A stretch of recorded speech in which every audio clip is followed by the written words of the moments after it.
Good morning, everybody. Today, we will speak about the vertical deviations, vertical ocular deviations, but not only this. You will stay at home, you will stay safe, and I take you first to small trip in Egypt.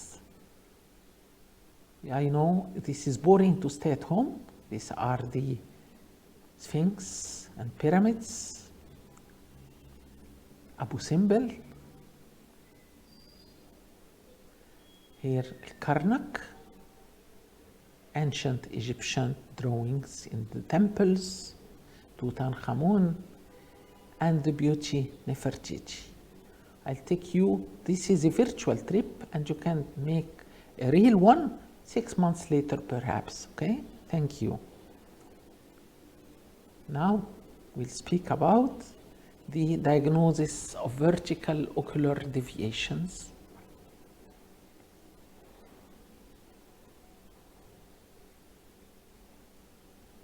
This is the sea, Mediterranean Sea in Alexandria. This photo I took myself. This is a real photo, not from picture. The clinical types of vertical deviations are either superior oblique palsy or all the others could be classified as non-superior oblique palsy. Why? Because the superior oblique palsy is the most common type that you can encounter in vertical deviation. So don't forget, search for superior oblique palsy or otherwise other diagnosis. Then you can meet inferior oblique overaction, can be primary, or you search if it is secondary to superior oblique palsy.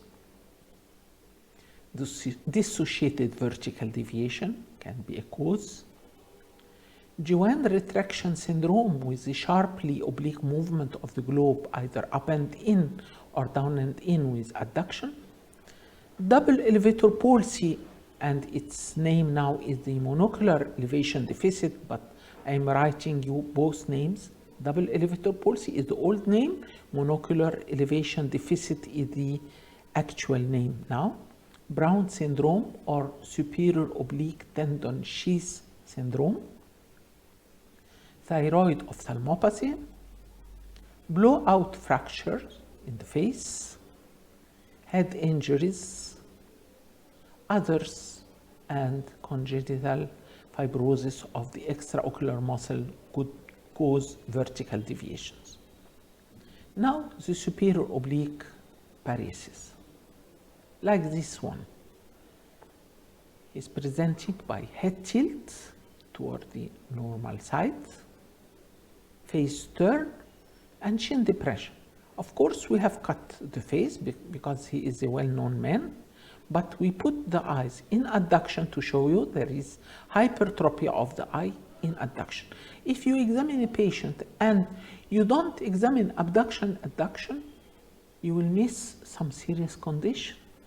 So you have to test the ocular movement, the version movement, hypertrophy of the eye in adduction, together with head tilt, face turn toward the normal side, and chin depression.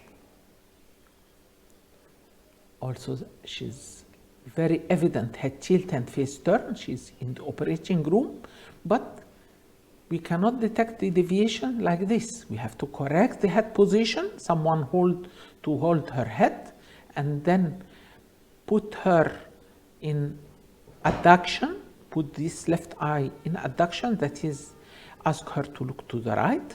There is hypertrophy of the left eye in adduction, and she entered the operating room to recess this inferior oblique muscle and to operate her that day.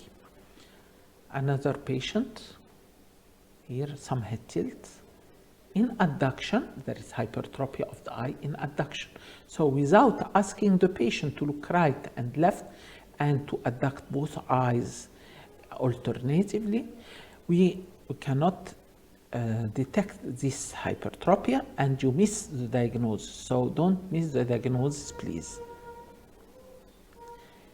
This girl, head tilt, face turn toward the normal side with chin depression. Okay, we saw her before in another lecture. We have to correct the head position first, then looking left, looking right, looking left normal, no problem. Looking right, we have to look to this eye. When she looks to the right, there is hypertrophy of this left eye in adduction. This boy had trauma to the here left hypertrophy in adduction, left superior oblique palsy, but this is mild. No abnormal position of the head, defective depression of the eye in adduction. Okay? And we have to test all the other movement. Looking left, nothing abnormal, only defective depression of the left eye in adduction and some hypertrophy of the left eye in adduction. Okay?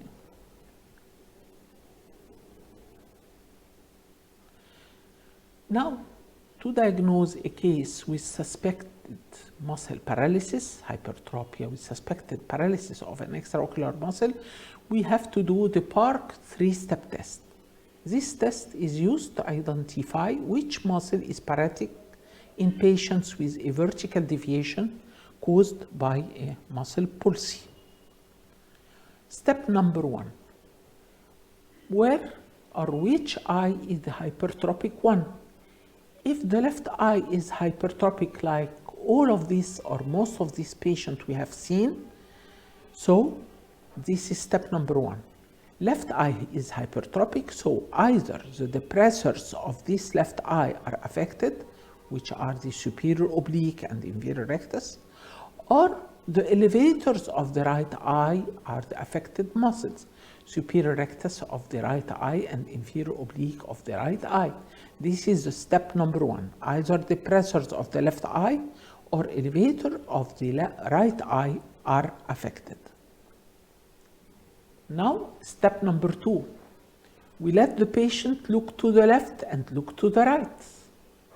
We have seen that these patients, or most of them, which I demonstrated with left superior oblique palsy, we had the deviation maximum when looking to the right. So, this is step number 2. Is the hypertrophy more in right gaze or left gaze? If in right gaze, like most of these patients and the patient we'll see just now with this example, so the muscles used to look out in the right eye, the superior recti and inferior rectus, or the muscles supposed to look to the right related to the left eye, which are the oblique muscles, inferior oblique or superior oblique are the accused muscle. So now, by this drawing, we are thinking about either the superior rectus muscle of the right eye or the superior oblique muscle of the left eye are the affected. This is by step number 2. So you have to differentiate which of these, superior rectus of right eye or superior oblique of left eye, by step number 3, which is the Belchovsky head tilt test. Either superior rectus of right eye or superior oblique of left eye. So, in this Belchovsky head tilt test, if the head is tilted to the right, the eyes try to keep their position without change. So, head tilt to the right, eyes tilt to the left. So, intorsion of the right eye and extorsion of the left eye. What are the muscles doing the intorsion of the right eye? The muscles situated above the eye, superior rectus and superior oblique. Okay, you agree? Muscles above the eye are doing intorsion, but one of them, superior rectus, is an elevator. It elevates the eye. Superior oblique is a depressor.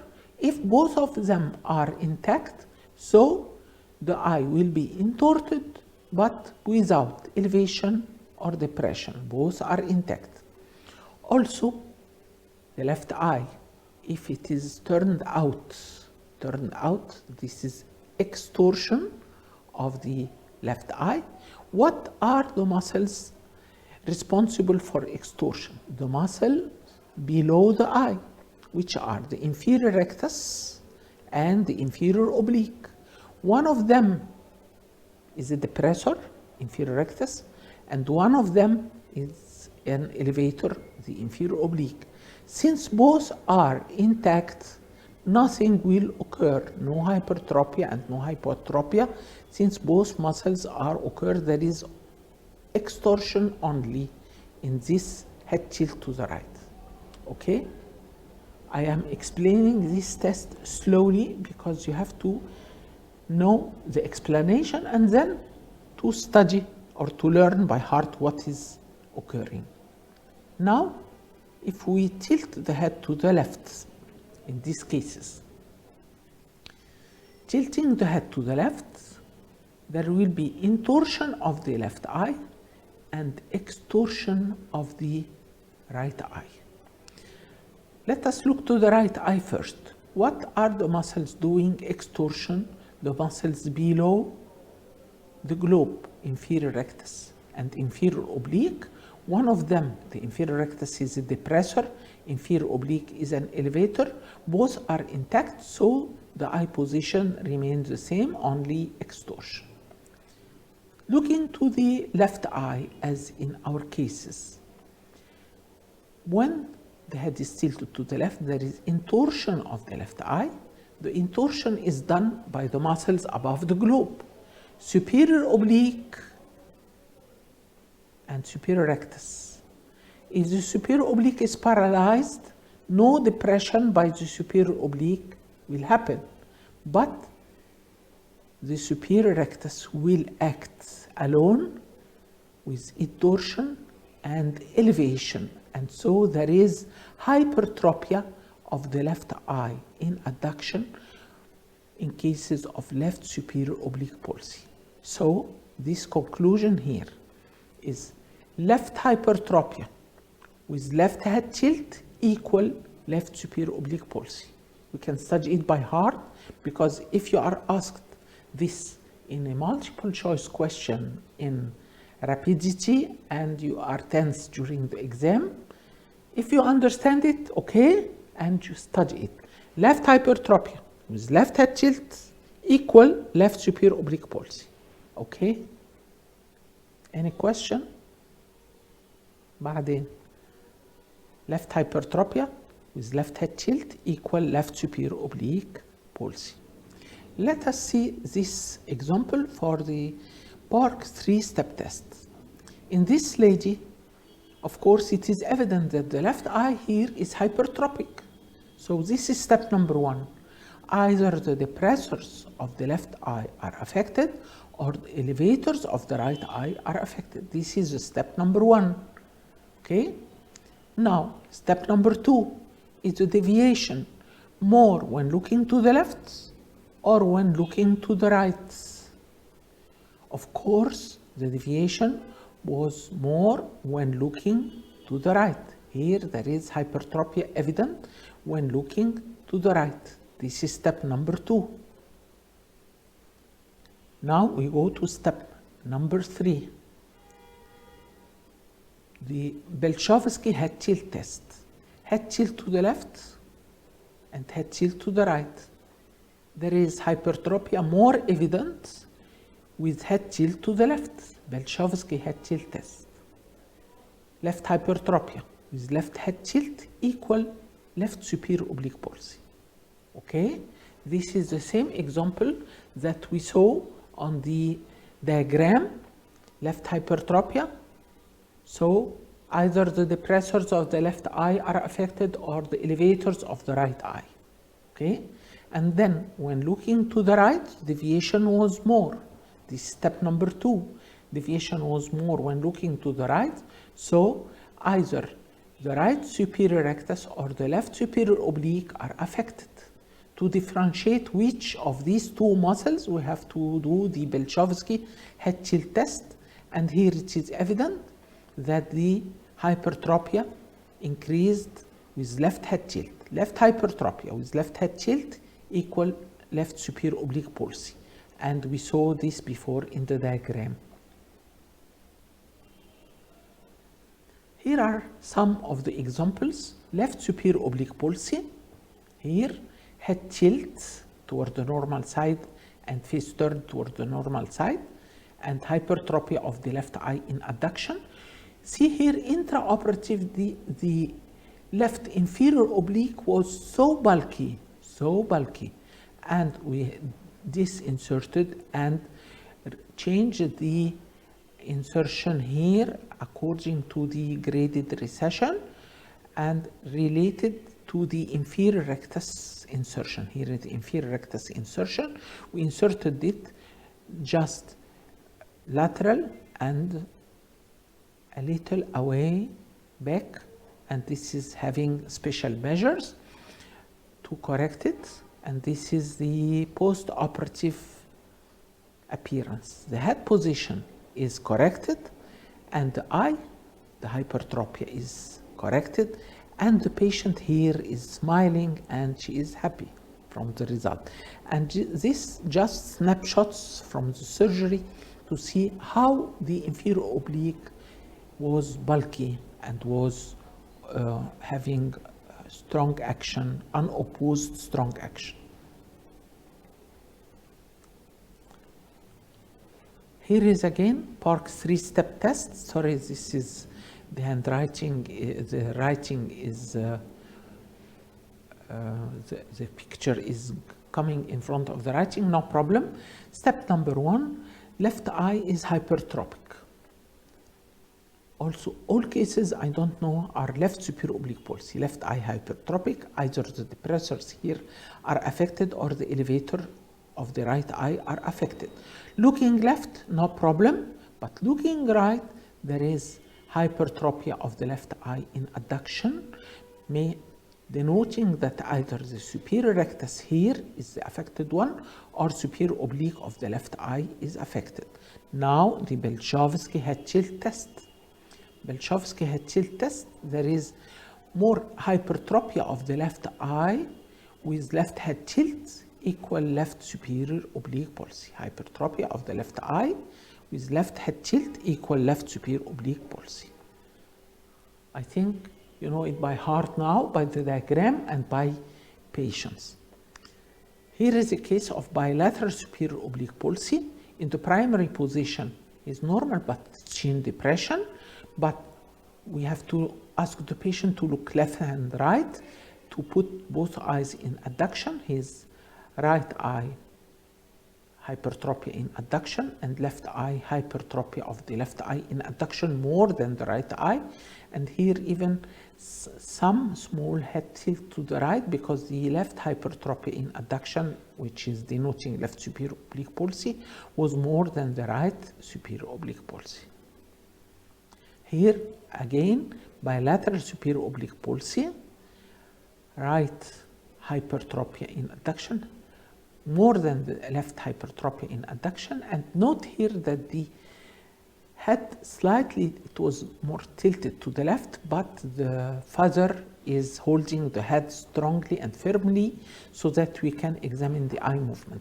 Bilateral superior oblique palsy with bilateral secondary inferior oblique overaction. So you see how frequent is the superior oblique palsy, very frequent.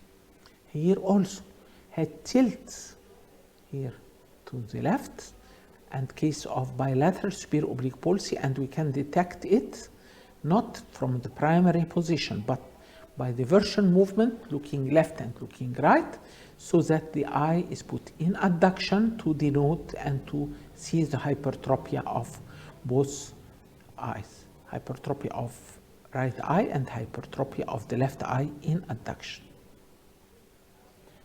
Now you can take a breath, you breathe, you can have a cup of tea while hearing me because we'll not stop.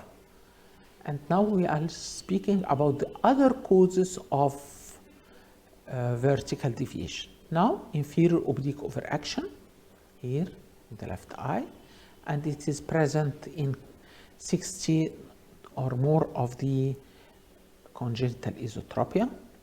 here again, this lady was having bilateral inferior oblique overaction. She was having congenital esotropia in childhood and was operated, but now she is having left inferior oblique overaction, primary type, not related to any paresis or paralysis of superior oblique. This is primary inferior oblique overaction. And she is not aware, and she's not asking for any operation because she is well and well corrected in the primary position, and she is not suffering. Here, a case of infantile esotropia with right inferior oblique overaction. Okay, this is well seen. In adduction, there is overaction of the hypertrophy of the right eye in adduction, but in the left eye with adduction, no hypertrophy and no inferior oblique overaction. Partially accommodative, so that she needed glasses and also to be operated. When she removed the glasses, there is minimal esotropia, but here is the result. After operating her by bilateral medial rectus recession and right inferior oblique recession, and here after operation and glasses, she is well corrected. So this is partially accommodative, the pre and the post-operative with the inferior oblique overaction, primary type. This we saw before, right dissociated vertical deviation before, and the right eye is going up during periods of visual inattention. And this one, we had difficulty for photographing because every time we bring this patient, he was very alert. But now, since we got the semi-translucent cover, we didn't have it before because this one was photographed about 20 years or more ago. This lady was having right dissociated vertical deviation, detected when we put a semi-translucent cover in front of her right eye. She's not seeing through the cover, but we can see the eye where it is going. There is hypertrophy of the right eye, both in adduction and in abduction, to differentiate it from the inferior oblique overaction, which is only in adduction. Here in adduction and in abduction. While putting the semi-translucent cover in front of her left eye, no hypertrophy. She's having right DVD only, right dissociated vertical deviation. Also, this one, the left eye, is having dissociated vertical deviation. When we put the semi-translucent cover in front of his left eye, some hypertrophy in adduction and also in abduction here. Left dissociated vertical deviation. Now, Duane retraction syndrome. Duane retraction syndrome, not all cases are having vertical deviation, but some of them are having upshoot or downshoot with attempted adduction. What is the Duane syndrome? The Duane syndrome is one of the syndromes having anomalies of the muscles, and there are more than one type. The most common of them is the type 1. In the primary position, you can have the eyes aligned, well aligned. But in type 1, there is defective abduction, and it is more common in the left eye. And with attempted adduction, there is globe retraction with narrowing of the palpebral fissure with attempted adduction. Some of them with attempted adduction have also upshoot or downshoot of the globe, as we will see some of them. This one you can see in his video. There is upshoot with attempted adduction, and here there is a photo. Defective abduction, he cannot abduct, and here cannot abduct. And with attempted adduction, you will see a sharp movement, you see, sharp movement with narrowing of the palpebral fissure and in ophthalmos.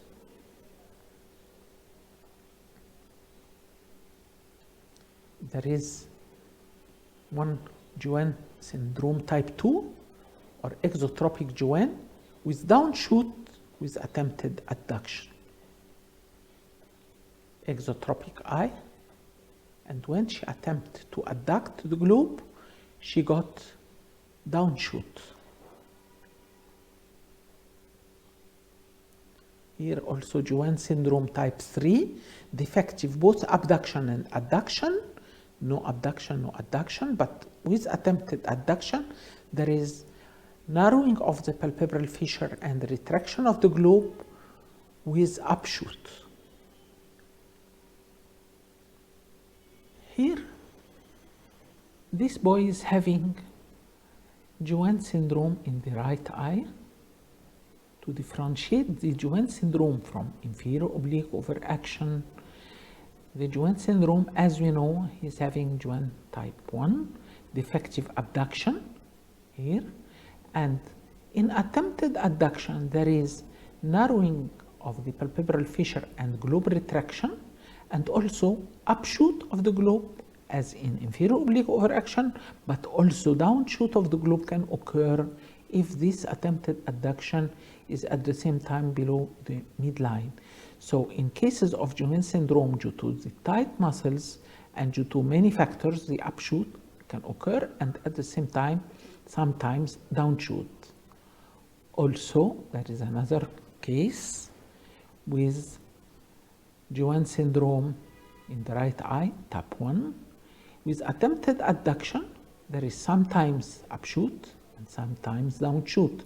This is to differentiate this Duane syndrome from the other causes of upshoot or the hypertrophy in adduction, as in inferior oblique overaction, either primary or secondary. Never there is downshoot, but here in Duane syndrome, you can get upshoot in the same eye and sometimes downshoot, and also the other criteria of the narrowing of the palpebral fissure and globe retraction and defective abduction in Duane type 1 or defective both abduction and adduction. Now the double elevator palsy, or the new name, this monocular elevation deficits. The right double elevator palsy in this patient, or monocular elevation deficit as the new name, can present by the following. Here there is ptosis. In reality, there is pseudotosis, because when we elevate the lid, we find that this eye is hypotropic. Not only defective elevation, but also there is hypotropy. In monocular elevation deficit, the eye is not capable of being elevated. No elevation, either in abduction here or in adduction. We try him to look up and right. He can look normally by the left eye, but the right eye cannot elevate in abduction, so superior rectus can be affected. Perhaps we have to know what is the cause. And no elevation in adduction, which is the muscle responsible, the inferior oblique. How can this occur in the same patient? One muscle is above the globe, the superior rectus, and the other one is below the globe, it's inferior oblique. So perhaps it is something innervational? No, also, because the superior rectus is supplied by the superior division of the oculomotor nerve, while the inferior oblique, which is responsible for elevation in adduction, is supplied by the inferior division of the oculomotor. So there must be something else. Most of the cases were due to something mechanical in the inferior rectus muscle. We'll see other examples. This one will need to be corrected because there is hypotrophy in primary position. Others are not needing correction, something like what is present in this girl. She's having both eyes almost in the same horizontal plane, and only she is not having elevation in adduction and elevation in abduction, defective elevation in adduction and in abduction. But no ptosis, no hypotropia in the primary position, and so no indication for treatment in this patient. Another one, this is girl having hypotropia in the right eye, defective elevation in abduction, and defective elevation in adduction, and this one was treated surgically later on. This one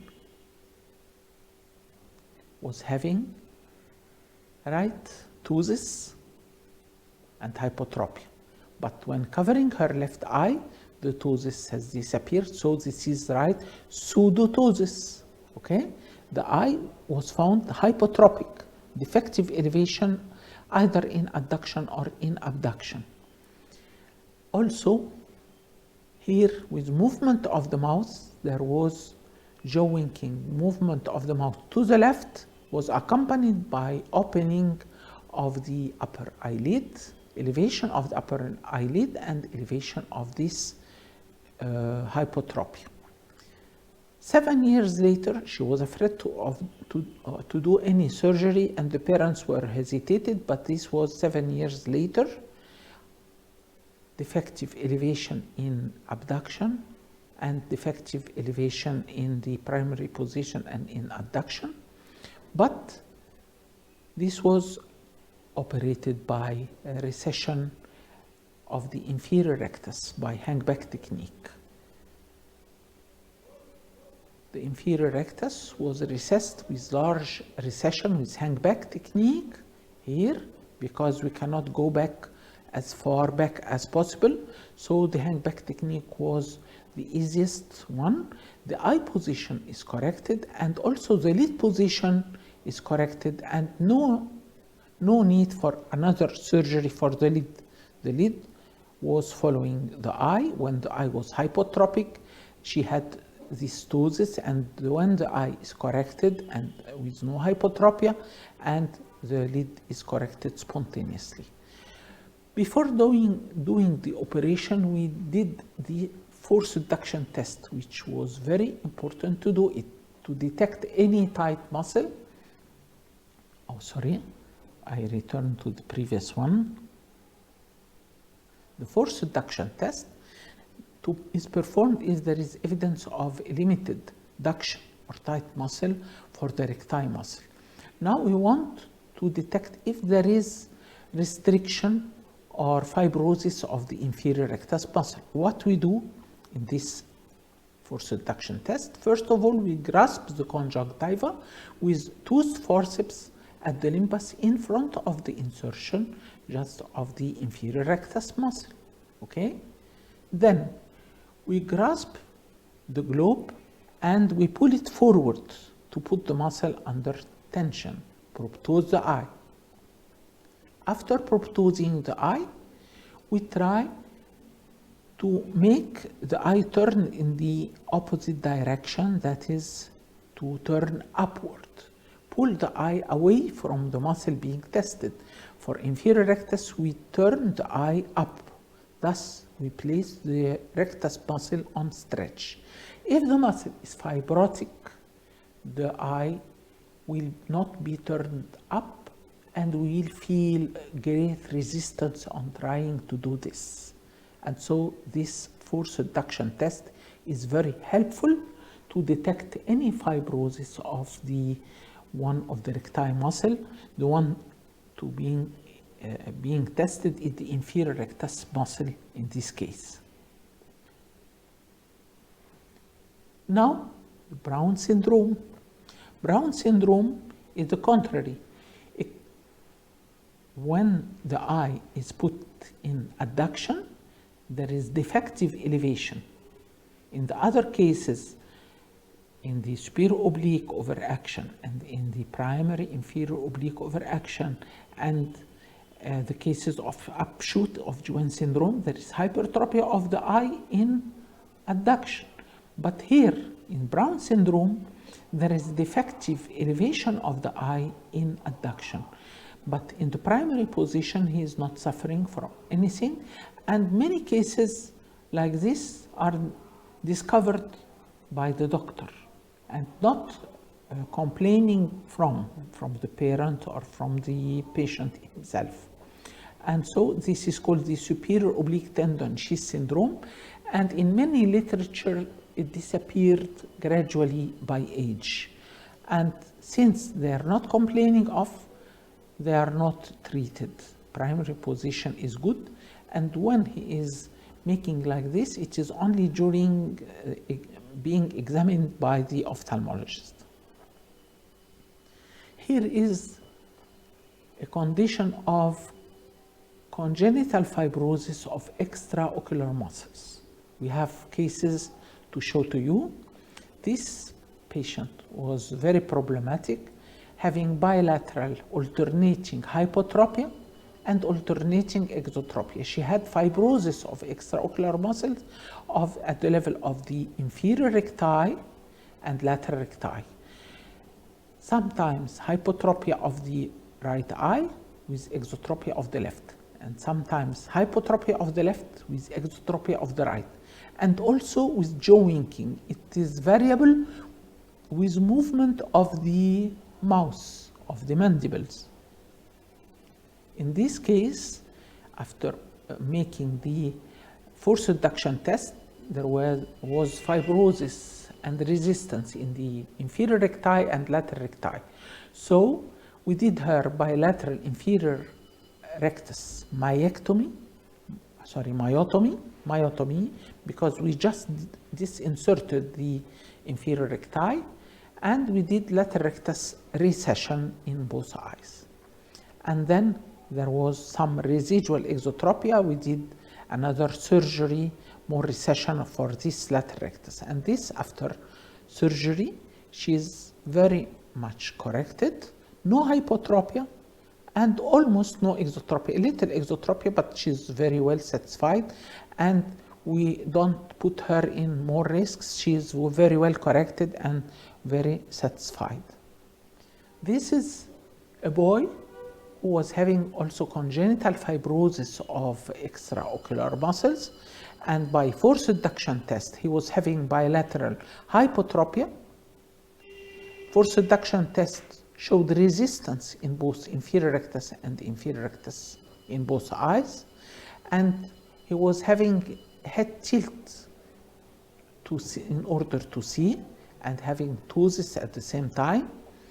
After inferior oblique disinsertion, it accidental in one eye and planned in the second one, he was corrected, but he was having an A pattern. That is, when looking down, he was having exotropia, and corrected in the primary position and slightly isotropic up, some A pattern, exotropia in down gaze. But after surgery, we see that the neck extension and elevation of the head is corrected, and the hypotropia of both eyes is corrected in the post-operative period. Here is a case of blowout fracture. Blowout fracture, this is caused by car accident. It is not hypotropia, it is hypoglobus, because there was fracture in the floor of the orbit. And this is referred to the surgery of the faciomaxillary. Head injuries. Some cases we had injury with falling of from height. This cannot predict what she is having, but symptomatically she is having exotropia of the right eye with hypotropia. She had some brain lesion because she has fallen from height from the 5th floor, and she's still alive, and she didn't return to us before. This is her condition, exotropia, some face turn, but we didn't do her anything. She came only for examination and did not return, and she had an abnormal gait as well, so many lesions and intracranial lesion. Thank you so much for your kind attention. in this long lecture, and hoping you all to understand. And again, keep safe and stay at home. Thank you.